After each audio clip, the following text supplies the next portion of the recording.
ಸ್ನೇಹಿತರೆ ನಮಸ್ಕಾರ. ನಾನು ರವೀಂದ್ರ ಜೋಶಿ. ಎಂತೆಂಥ ವಿಷಯಗಳ ಬಗ್ಗೆ ಸುಪ್ರೀಂ ಕೋರ್ಟಿನಲ್ಲಿ ಚರ್ಚೆಗಳು ನಡೀತವೆ ನೋಡಿ. ನಿನ್ನೆ ಘನ ನ್ಯಾಯಾಲಯದಲ್ಲಿ ಸಾರ್ವಜನಿಕ ಸ್ಥಳದಲ್ಲಿ ನಾಯಿಗಳನ್ನು ಓಡಾಡಿಸಬೇಕೋ ಬೇಡವೋ, ನಾಯಿಗಳಿರಬೇಕೋ ಬೇಡವೋ ಅನ್ನೋದ್ರ ಕುರಿತಾಗಿ ಭಾಳ ದೊಡ್ಡ ಮಟ್ಟದ ವಾದ ಪ್ರತಿವಾದ ನಡೀತು. ನಾಯಿಯ ಪರವಾಗಿ ವಾದ ಮಂಡನೆ ಮಾಡಿದ್ಯಾರು? ಇಲ್ಲಿವರೆಗೂ UAPA ಆ್ಯಕ್ಟಲ್ಲಿ ಸಮಾಜದ್ರೋಹಿಗಳ ಪರವಾಗಿ, ದೇಶದ್ರೋಹಿಗಳ ಪರವಾಗಿ, ಭ್ರಷ್ಟಾಚಾರ ಕೇಸುಗಳಲ್ಲಿ ರಾಜಕಾರಣಿಗಳ ಪರವಾಗಿ ಇದ್ದಂಥ ಕಪಿಲ್ ಸಿಬಲ್ ಅವರು ನಿನ್ನೆ ನಡೆದಂಥ ವಿಚಾರಣೆಯ ಸಂದರ್ಭದಲ್ಲಿ ನಾಯಿಯ ಪರವಾಗಿ ತಮ್ಮ ವಾದ ಮಂಡನೆಯನ್ನು ಮಾಡಿದರು. 2.5 ಗಂಟೆಗಳ ಕಾಲ ಆ ವಿಚಾರಣೆ ಸ್ವಾಮಿ. ಯಾವ ಮಟ್ಟಿಗೆ ವಿಚಾರಣೆ ಅಂದರೆ, ಕಾನೂನಾತ್ಮಕವಾಗಿ ಇದರ ಬಗ್ಗೆ ಚರ್ಚೆ ನಡೆಸಲಾರದೆ ವಾಸ್ತವಿಕ ನೆಲೆಗಟ್ಟಿನಲ್ಲಿ ಚರ್ಚೆ ನಡೆದದ್ದು ಭಾಳ ಸ್ತುತ್ಯಾರ್ಹವಾಗಿತ್ತು. ಕಪಿಲ್ ಸಿಬಲ್ ಅವರು ಶ್ವಾನ ಪ್ರಿಯರ ಪರವಾಗಿ, ಅನಿಮಲ್ ಲವರ್ ಪರವಾಗಿ ತಮ್ಮ ವಾದ ಮಂಡನೆ ಮಾಡಿದರು. ಅವ್ರು ಹೇಳಿದರು, ನಾನು ಕೂಡ ದೇವಸ್ಥಾನಕ್ಕೆ ಹೋಗ್ತೀನಿ, ನಾನು ಕೂಡ ಖಾನ್ ಮಾರ್ಕೆಟ್ ಹೋಗ್ತೀನಿ, ನಾನು ಹೊರಗಡೆ ಓಡಾಡ್ತೀನಿ, ನನ್ನನ್ನು ಯಾವತ್ತೂ ನಾಯಿ ಕಚ್ಚಿಲ್ವಲ್ಲ, ಬೇರೆಯವ್ರಿಗೆ ಯಾಕೆ ನಾಯಿ ಕಚ್ತಾವೆ ಅನ್ನೋದು ಕಪಿಲ್ ಸಿಬಲ್ ಅವರ ವಾದ.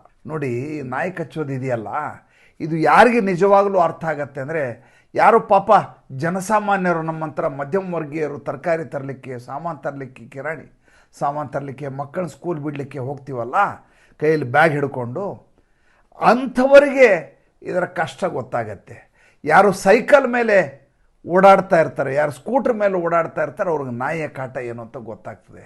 ಯಾರಿಗೆ ನೈಟ್ ಶಿಫ್ಟ್ ಮುಗಿಸ್ಕೊಂಡು ರಾತ್ರಿ 12 ಗಂಟೆಗೆ ಮನೆಗೆ ಹೋಗುವ ಪ್ರಸಂಗ ಬರುತ್ತೋ, ರಸ್ತೆ ಉದ್ದಕ್ಕೂ ಬಿಡಾಡಿ ನಾಯಿಗಳಿರ್ತಾವೋ, ಬೀದಿ ನಾಯಿಗಳಿರ್ತಾವೋ, ಅಂಥವ್ರಿಗೆ ಈ ನಾಯಿಯ ಕಷ್ಟ ಏನು ಅಂತ ಗೊತ್ತಾಗುತ್ತೆ. ಆದರೆ ಕೋರ್ಟಿನಲ್ಲಿ ನಡೆದ ವಾದವೇ ಬೇರೆ. ಕೋರ್ಟಿನಲ್ಲಿ ಶ್ವಾನಪ್ರಿಯರು, ಅನಿಮಲ್ ಲವರ್ಸ್ ಅನ್ಸ್ಕೊಂಡವ್ರು ಯಾರು ಅಂದರೆ, ಯಾರು ತಮ್ಮ ಬೆಡ್ರೂಮ್ನಲ್ಲಿ AC ಹಾಕ್ಕೊಂಡು ತಮ್ಮ ಪಕ್ಕದಲ್ಲಿ ನಾಯಿ ಮರಿಯನ್ನು ಮಲಗಿಸ್ಕೊಂಡು ಗಂಡನನ್ನು ಅಥವಾ ತನ್ನ ಪತ್ನಿಯನ್ನು ಬೇರೆ ರೂಮ್ನಲ್ಲಿ ಮಲಗಿಸ್ತಾರಲ್ಲ, ಅಂಥವರು ನಮಗೂ ಸಮಯವನ್ನು ಕೊಡಿ, ನಾವು ವಾದ ಮಂಡನೆ ಮಾಡ್ತೀವಿ, ನಾವು ವಕೀಲರನ್ನ ಇಟ್ಕೊಂಡು ಕೋರ್ಟಿನಲ್ಲಿ ಅಹವಾಲು ಸಲ್ಲಿಸ್ತೀವಿ, ನೀವು ನವಂಬರ್ 7ನೇ ತಾರೀಕು ಕೊಟ್ಟಿರುವಂಥ ತೀರ್ಪಿಗೆ ನಮ್ಮ ಒಮ್ಮತ ಇಲ್ಲ ಅಂತ ಕೋರ್ಟಿಗೆ ಬಂದಿದ್ದರು. ನವಂಬರ್ 7ಕ್ಕೆ ಇದರ ಕುರಿತಾಗಿ ಕೋರ್ಟ್ ಆಗಲೇ ನಿರ್ದೇಶನವನ್ನು ಎಲ್ಲ ರಾಜ್ಯ ಸರ್ಕಾರಕ್ಕೆ ನೀಡಿತ್ತು.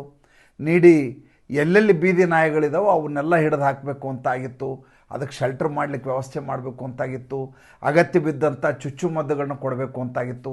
ಕರ್ನಾಟಕ ಸರ್ಕಾರ ಕೂಡ ಅದ್ರ ಕೂಡ ಸಿದ್ದರಾಮಯ್ಯನವರು ಎಲ್ಲರಿಗೂ ಚಿಕನ್ ಹಾಕಬೇಕು ಎಲ್ಲ ನಾಯಿಗಳಿಗೆ ಅಂತ ಒಂದು ಆರ್ಡರ್ ಮಾಡಿದ್ರು. ನಿಮ್ಗೆ ನೆನಪಿದೆಯಲ್ಲ ಗೊತ್ತಿಲ್ಲ. ಚಿಕನ್ ಪ್ರತಿ ದಿವಸ ಚಿಕನ್ ಸಪ್ಲೈ ಅದಕ್ಕೆ ಮಾಡಬೇಕು ಅಂತ ಸರ್ಕಾರದ ಆದೇಶ ಆಗಿತ್ತು. ಕೋರ್ಟು ಹೇಳ್ತದೆ, ಬಹಳಷ್ಟು ಸರ್ಕಾರಗಳು ಬರೀ ಮಾತಾಡ್ತಾ ಇದ್ದಾವೆ, ಇದನ್ನು ಜಾರಿಗೆ ತರ್ತಾ ಇಲ್ಲ. ಅವರ ಒಂದೇ ಪ್ರಶ್ನೆ ಕೋರ್ಟ್ನಲ್ಲಿ ಏನು ಹೇಳಿದರು ಅಂದರೆ, ಶಾಲೆಗಳು, ಆಮೇಲೆ ಸಾರ್ವಜನಿಕ ಆಸ್ಪತ್ರೆಗಳು ಮುಂತಾದ ಪ್ರದೇಶದಲ್ಲಿ ಬೀದಿ ನಾಯಿಗಳು ಓಡಾಡುವುದನ್ನು ತಡೆಗಟ್ಟದೆ ಹೋದರೆ ಎಂಥ ದೊಡ್ಡ ತಾಪತ್ರಯ ಆಗಿಬಿಡುತ್ತೆ ಅಂದರೆ, ತದನಂತರ ನಡೆಯುವ ಚಿಕಿತ್ಸೆಯ ಬಗ್ಗೆ ಮಾತಾಡೋದು ಬೇಡ, ಅದರಿಂದ ಆಗುವಂಥ ತೊಂದರೆ ಏನಿದೆ ಅದ್ರ ಬಗ್ಗೆ ನಾವು ಮಾತಾಡೋಣ.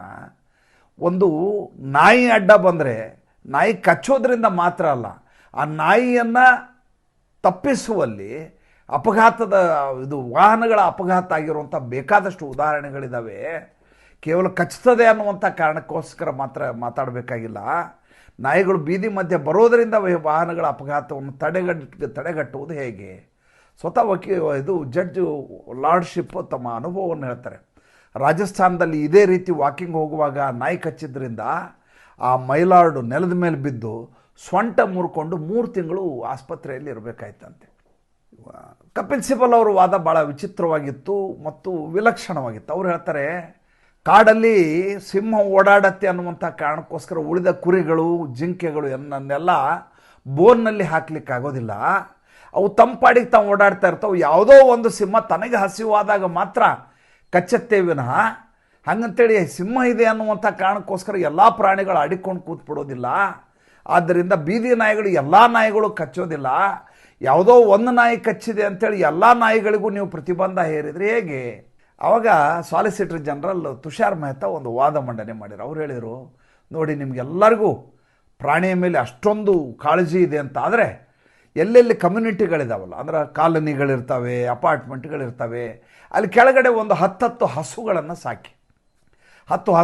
ಸಾಕಿ ಈ ಕಲಬೆರಕೆ ಹಾಲು ಮಾರಾಟ ನಡೀತಾ ಇದೆ ಅಂತ ನೀವೆಲ್ಲ ಗಲಾಟೆ ಮಾಡ್ತಿರಲ್ಲ, ಅದು ಸಂಪೂರ್ಣವಾಗಿ ತೊಲಗಿ ಹೋಗುತ್ತೆ, ನಿಂತು ಹೋಗುತ್ತೆ. ಯಾಕಂದ್ರೆ ನಿಮ್ಮದೇ ಅಪಾರ್ಟ್ಮೆಂಟ್ ಕೆಳಗಡೆ, ನಿಮ್ಮದೇ ಕಮ್ಯುನಿಟಿ ಕೆಳಗಡೆ, ನಿಮ್ಮ ವಠಾರದ ಹೊರಗಡೆ ಒಂದು 10 ಹಸುಗಳನ್ನು ಸಾಕಿದರೆ ನೀವು ಹಾಲನ್ನು ಅಲ್ಲೇ ಕರಿಬಹುದು. ಕರೆದು ಎಲ್ಲ ಮನೆಗಳಿಗೂ ಅದೇ ಹಾಲಾಗತ್ತೆ. ಪ್ರಾಣಿ ಪ್ರಿಯರಾದವರು ಈ ರೀತಿಯಾದಂಥ ಪ್ರಾಣಿಯ ಬಗ್ಗೆ ನಿಮ್ಮ ಮಮತೆಯನ್ನು ತೋರಿಸಿ, ನಿಮ್ಮ ಅಂತಃಕರಣವನ್ನು ತೋರಿಸಿ, ನಾಯಿ ವಿಚಾರದಲ್ಲಿ ತೋರಿಸೋದಲ್ಲ. ಒಂದು ಕಮ್ಯುನಿಟಿ, ಒಂದು ಸಮುದಾಯ ಹಬ್ಬದ ಹೆಸರಿನಲ್ಲಿ ಬೀದಿಯಲ್ಲಿ ಕುರಿ, ಕೋಳಿ, ಹಸು, ದನ ಎಲ್ಲವನ್ನು ಕಡಿತಾರೆ. ಆವಾಗ ಯಾರೂ ಮಾತಾಡೋದಿಲ್ಲ. ಆವಾಗ ಪ್ರಾಣಿ ಪ್ರಿಯರು ಯಾರೂ ಮಾತಾಡೋದಿಲ್ಲ. ಕೋಳಿ ಮತ್ತು ಕುರಿಗಳು ಪ್ರಾಣಿಗಳಲ್ವಾ, ಅವ್ರ ಬಗ್ಗೆ ನೀವು ಯಾಕೆ ಆಸಕ್ತಿಯನ್ನು ತೋರಿಸೋದಿಲ್ಲ? ಅದ್ರ ಬಗ್ಗೆ ಯಾಕೆ ಅಂತಃಕರಣವನ್ನು ಮೆರೆಯೋದಿಲ್ಲ?